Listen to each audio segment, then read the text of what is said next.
Hi, welcome to this quick tutorial on how to use the quiz templates that I've created. They're originally designed in Photoshop and Illustrator, but they work relatively well in Word as well, so people without those programs can edit them at home. I'm just going to show you my screen with a Word document already open. Now this is on a Mac. I'm hoping it looks relatively similar on Windows and Linux machines.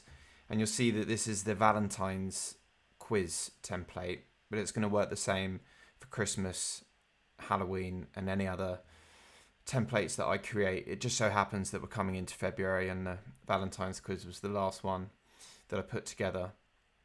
So what you need to do is right click on the template and you'll see these options pop up. At the moment, the image that is sat at the front of the template contains all of the borders. So you want to send that to the back, and you'll see when you do that, a load of boxes become available that are placeholders for you to insert your own images. So let's give that a double click. And there's an options pop up at the side here. We want picture or texture fill. There you go. There's one I made earlier, a 90s wrestler called Dude Love. All right. And I'm looking at that and I'm thinking it could sit better. It doesn't look quite right sitting as a square in that placeholder. So what you can do is come over to the top. Here there's an option called picture, and then there are some cropping options as well. And let's just bring the width down. All right. And it starts to look a lot better. The other thing that you can do is that if the image isn't centered properly when you bring it in and you sort of want to use the left side of an image, you can also move where the cropping is positioned. What that will do is that it will move the box slightly. Once that's happened, you just got to drag it back into place so it's where you want it to be. Okay, let's have a go at doing some others. So clicked on the next box. When you just come back to this first option, go to picture or texture fill, you'll see it will enter the last image that you selected. So let's put in a new image this time. Okay, so you click insert and then let's put in Pepe Le Pew. There we go, that looks pretty good. Next one,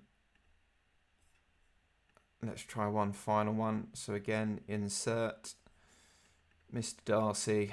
Okay, that looks like it could do with some cropping changes as well. Let's bring the width down again. And another thing you can do, if you're really particular about proportions, you can, open up the original image side by side and say, all right, he's still looking a bit wide here. Let's bring that down a bit more. Okay, that's looking pretty good. Fine. Once you're happy with the images that you want to import, come back to the image that's now sat at the back. So what you need to be careful of is don't click any of the other boxes. You'll see it. It's pretty straightforward. It kind of gives you a border for the image that you've selected, but we want the image at the back now to get it back to the front. So there we go. Looks good. Let's right click it and bring to front. All right. And that's it. Pretty happy with that. So you can go ahead and you can save it as a PDF or you can print it, for example, ready for your family quiz or your pub quiz. And that's it. Make sure you save it. Thanks very much for buying the quiz and supporting the channel. I'll see you next time.